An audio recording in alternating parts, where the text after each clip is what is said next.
Ayun, hello and good morning sa'yo. So dahil natapos mo na yung mga unang trainings na na-send ko po, dito na po tayo ngayon sa pagse-set up ng Facebook account mo.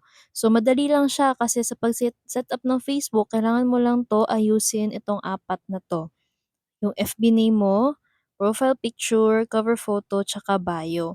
So simula tayo sa FB name. Eto po meron tayong sample dito ng hindi pa naayos na Facebook kasi di ko alam baka yung nasa Facebook mo is code name mo yan, hindi mo talaga totoong pangalan. So kailangan po ang ating Facebook account para maging official siya na business account, kailangan po real name nyo po yung gagamitin tsaka yung mga pictures nyo po ay talagang kayo. Kasi negosyo yung ginagawa natin at legit po tayo. Paano magtitiwala yung ibang tao kung hindi po mukha natin mismo yung nasa Facebook natin. So yung mangyayari, kung hindi pa po tama yung pangalan, i-change po. Paano? Ito, i-guide ko po kayo paano siya i-change. So dito po tayo ngayon sa profile nyo, dito sa menu.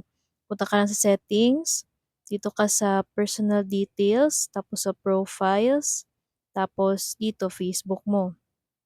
May name, tsaka i-change niyo lang po yung name. Kung katulad sa akin, gawin ko siyang Shane, tapos last name, Caballero. Gagawin nating Lori Shane kasi yan yung full name natin. Yun. So, review change lang.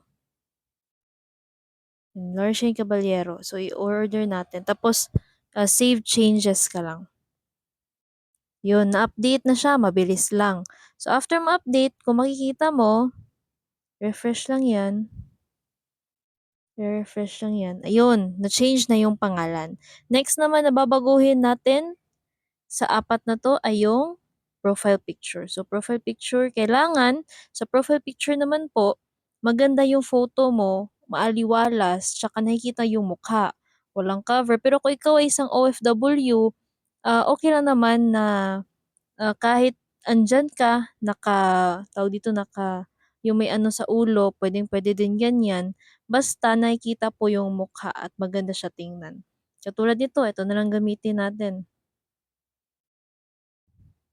Itong profile picture puwede ganito, puwede rin kung may mga ibang picture 'to ganito. Yung hindi naman siya gano'n ka-formal pero maganda lang tingnan. So ito, try natin 'to, i-save lang. Yun, okay na. Gano'n lang siya. Tapos next step ay yung cover photo. Yung cover photo naman, eto yung cover photo, either puwede ka mag-edit kung marunong ka mag-edit ng dream board mo, ng mga bagay na goals mo.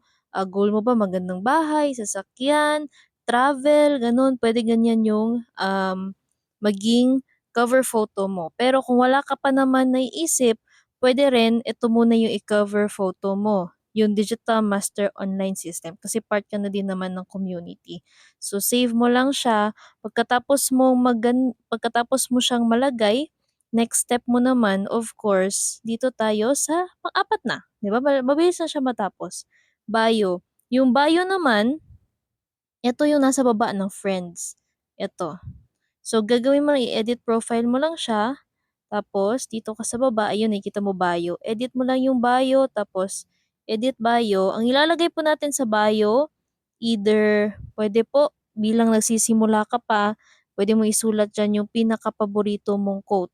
So sample lang 'to. Puwede ka pong mag-search ng quote sa Google, puwede rin po dito sa Facebook tapos yun po ang ilagay niyo po rito, 'yan. Sample lang po 'yan ha, pero puwede po kayong maglagay ng personalize niyo kung ano yung gusto niyo.